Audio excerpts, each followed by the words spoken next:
Schoenberg is one of the extremists. Here, cacophony is elevated to a law. After all, there is an aesthetics of the hideous. From the Signale newspaper, Berlin, 1908.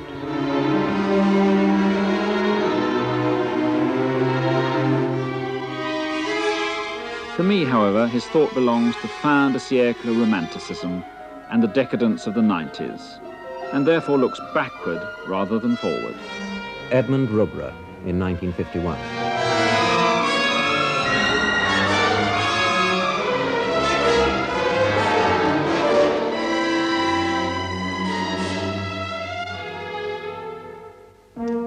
Schoenberg meant nothing to me, but as he apparently meant a lot to a lot of other people, I dare say it is all my own fault.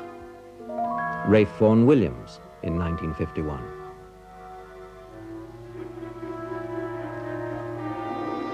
Atonalism appears to be a cul-de-sac, cluttered up with morbid growths emanating from the brains rather than from the imagination of a few decadent Central European Jews. Sir Arnold Bax in 1949.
The tunes aren't as whistleable as those of Tchaikovsky and Rachmaninoff, and the orchestration isn't as lush as that of Richard Strauss. It's not as wildly characteristic as The Rite of Spring, and it isn't evocative in quite the same way that La Mer is evocative. So why Schoenberg? Why does this figure, who caused so much fuss in his lifetime and so much trouble to players and listeners alike, and who frightens audiences, why does this composer preoccupy us to such an extent years after his death? And why does he continue to play such an important part in the thinking of musicians and writers about music, and in fact all who are concerned with music in this century? This is the question we're out to answer. I don't think it is likely that it is possible to convince people who find the music extremely difficult that hidden beneath the surface is a heart of gold and that it's really all like Puccini if you only knew how to listen to it. It isn't like that. This was a fractious and difficult personality with a striking and fast mind and a feeling of responsibility towards music, towards musicians, towards students, all through his life.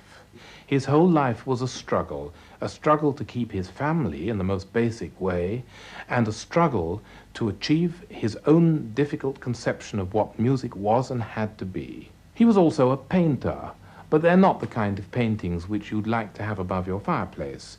They stare out at you with black eyes, frightened faces, suggesting a Holocaust which is round the corner. And at the time when he painted them, prior to the First World War, indeed a Holocaust was round the corner, and the Holocaust was going to engulf him. He wanted to be at the same time a composer of new music and a guardian of the old language. And in the black years through which he lived, in the worst years of his life, he was more and more obsessed with the fact that it was men like him who carried a flame, a tiny light, through this blackness. And the truth for him often distorted the conventional picture of pleasant music. If a composer can write very pleasant music which appeals to his public instantly, all well and good. He'll be congratulated by society without any difficulties, and his bank balance will show the result. But if these become empty formulas, they reflect an empty and bankrupt society. Schoenberg felt, as many other important artists felt, but none so stridently and none so pointedly, that many of the old forms of music making were dying. He was not only a victim, as English critics used to say, of Central European hysteria. He was rather a thinker of the caliber of someone like Russell, who reacted to the world around him and tried to portray this as honestly as he could in his music. And this is the thing that makes him possibly the greatest and certainly the most influential figure of 20th century music, and also the one which I hope we will come to admire. I am not ambitious. I do not expect people to understand my music at the first hearing. I am content if they do not dislike it when they hear it for the 15th time. Arnold Schoenberg, born in Vienna on the 13th of September, 1874, to Samuel and Paulina Schoenberg, owners of a shoe shop.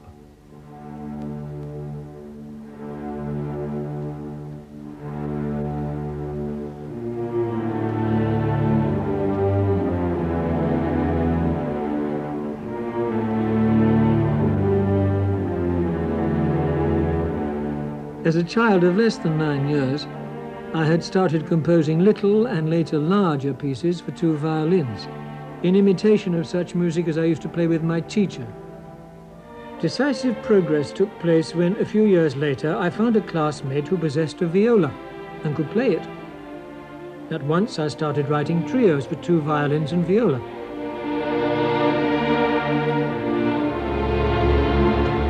Next, with money I had earned for teaching German to a Greek, I bought second-hand a few scores of Beethoven. From this minute, I was possessed by an urge to write string quartets. In the meantime, Meyer's Konversationslexikon, an encyclopedia which we bought on installments, had reached the long-hoped-for letter S, enabling me to learn under sonata how a first movement of a string quartet should be constructed. As a composer, Schoenberg was in the main self-taught. However, he did take some lessons from a musician of his own generation, Alexander von Zemlinsky.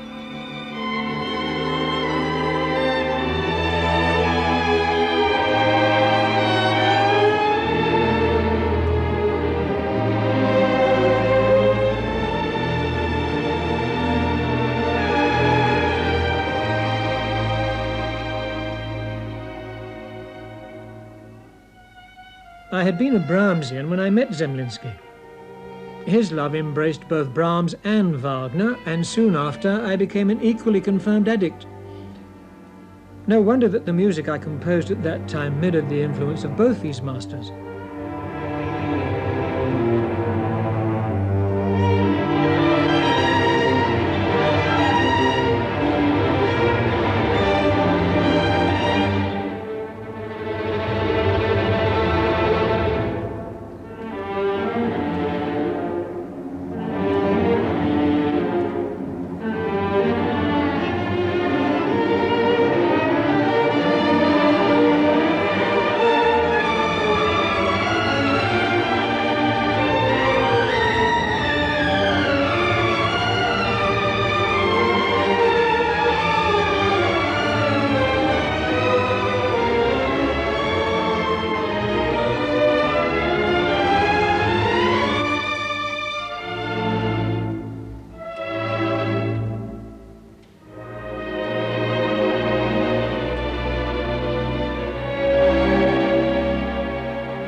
Schoenberg worked first in a bank.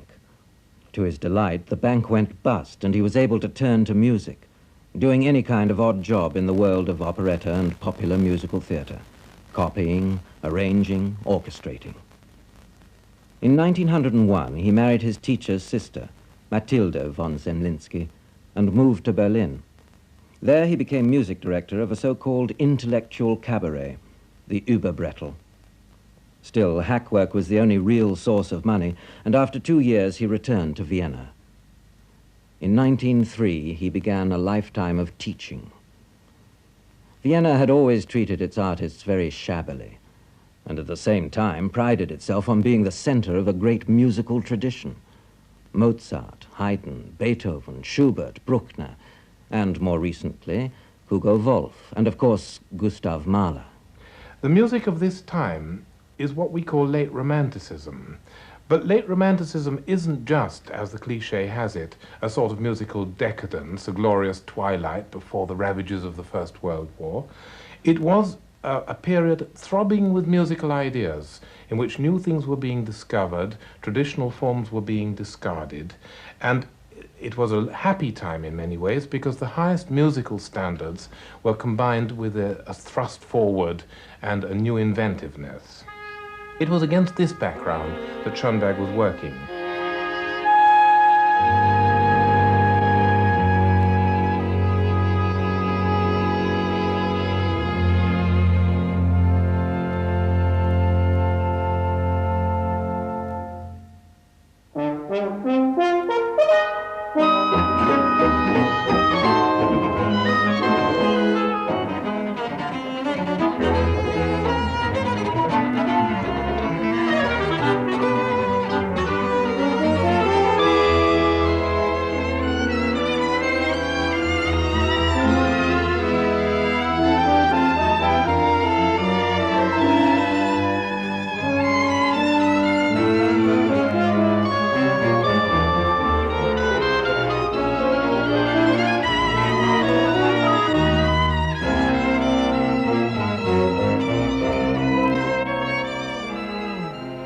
Vienna in the first decade of the 20th century. It was the capital of a fast decaying empire, ruled over by a senile emperor, Franz Joseph. Its society was politically stagnant and socially rigid. Everywhere there was a fierce resistance to new experience. And yet in the midst of all this, there flourished a small, active, radical intelligentsia. It was drawn largely from the despised Jewish middle class. Schoenberg met with a number of people who were equally important at that time in their field. Georg Eisler, painter and son of the composer Hans Eisler. Developments were going on a large front, so to speak. You had not only the birth of modern psychoanalysis, you also had very interesting developments in architecture, literature, in other fields, such as science. It was a period of enormous fertility, standing in direct paradox to a situation which was rapidly deteriorating and the sort of end looming more and more ominously into sight.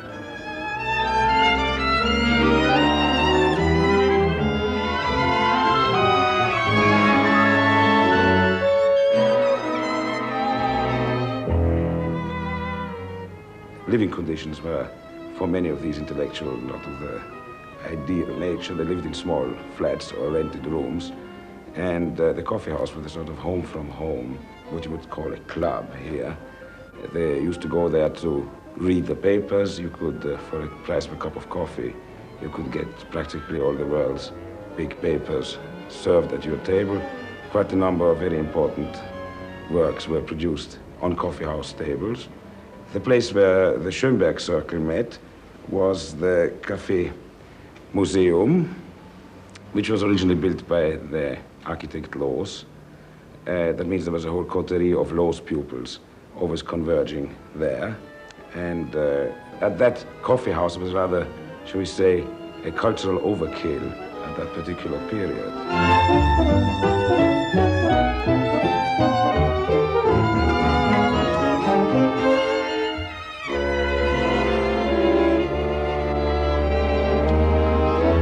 We conducted, or needed to conduct, our lives in a way befitting national heroes. We showed a better regard for the past than did its traditional protectors. Culture enabled us to think on. We had a heritage to preserve, and we knew instinctively that a thing either grows or dies.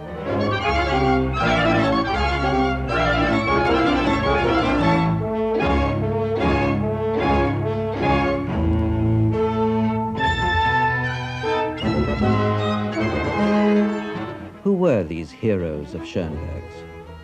There was Sigmund Freud, the founder of modern psychiatry, painters like Klimt and Schiele, in architecture, Adolf Loos, and in writing, Karl Kraus. He came from a similar position of radicalism in the service of a conservative mentality.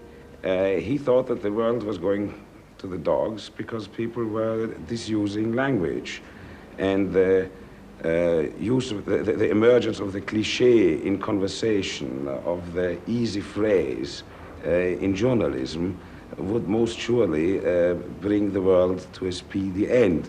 And he was quite right too, because when the war came, the First World War, it was first of all, before the guns really opened up, it was a sort of intense barrage of phraseology.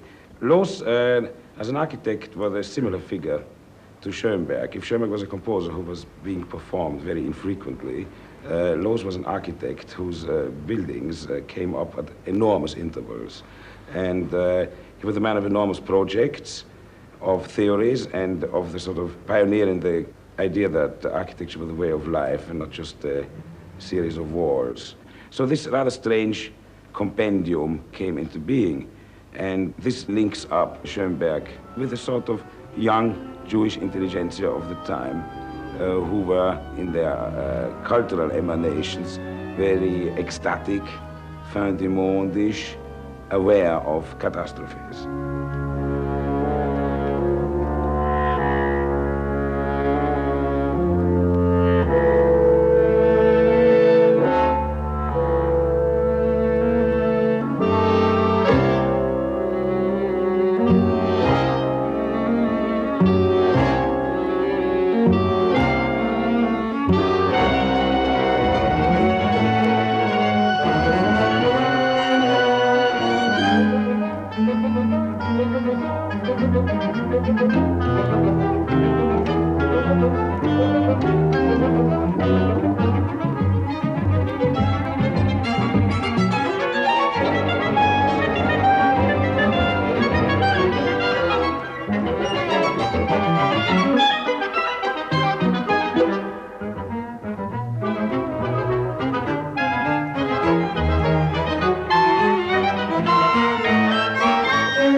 When I had finished my first chamber symphony, Opus 9, I told my friends, now I have established my style.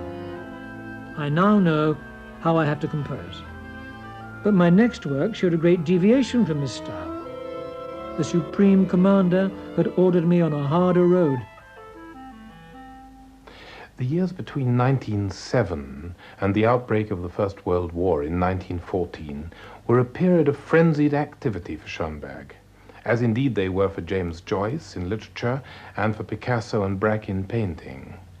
In these years, he moved very rapidly from a compositional style which still to some extent resembled that of the late Romantic style, which we've already discussed, into areas which really, as he described them himself, were entirely new and unprecedented. The most prominent musical development was the development of harmony. In his earlier works, although he was breaking out at the seams, Schoenberg was still writing in a style which was basically comprehensible to followers of late 19th century music. But all kinds of new things had developed. The whole tone scale, chords built of non-conventional intervals, such as fourths and fifths, had taken their place and were combined with the traditional repertoire of chords to create a much richer and more varied and at the same time less predictable style.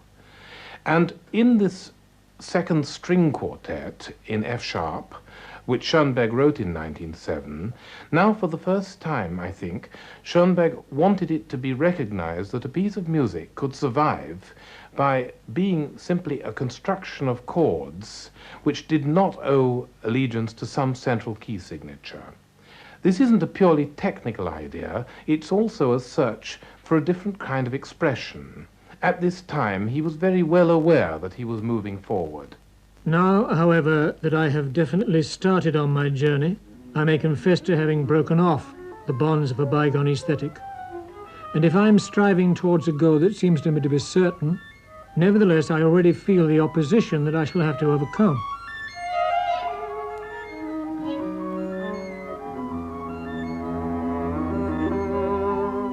The fourth movement begins with an introduction depicting the departure from Earth to another planet. The visionary poet here foretells sensations which soon perhaps will be confirmed by reality. Escaping from gravitation, passing through clouds into thinner and thinner air, forgetting all the troubles of life on Earth. That is what is attempted in this introduction.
In the second quartet, there was another startling innovation, the introduction of a singer in the last two movements. In this last movement, she sings words by the poet Stefan Gyorke. Significantly, they begin, "I feel the air of another planet."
gefallen, dass ich sie kaum erkenne. Und du Lichter, geliebter Schatten,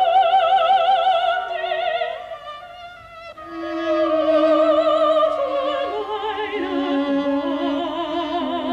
Wangen, bis nun erloschen ganz in tiefen Gluten, und nach dem Taumel streitenden Todes mit einem frohen Schauern zu muten.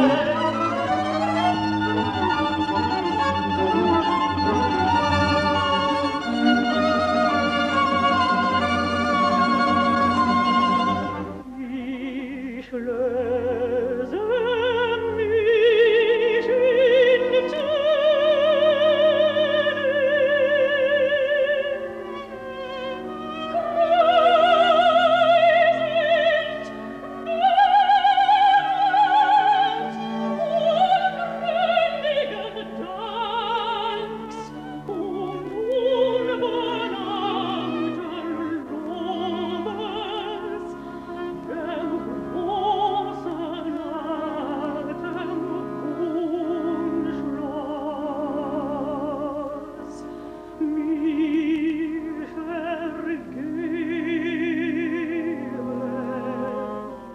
If you can say that both in form and content the second string quartet is a mixture of what is new with what is old, there's no doubt that the work Erwartung, the monodrama for soprano and large orchestra, is wholly new, and I'd like to say a wholly great work. This is an opera.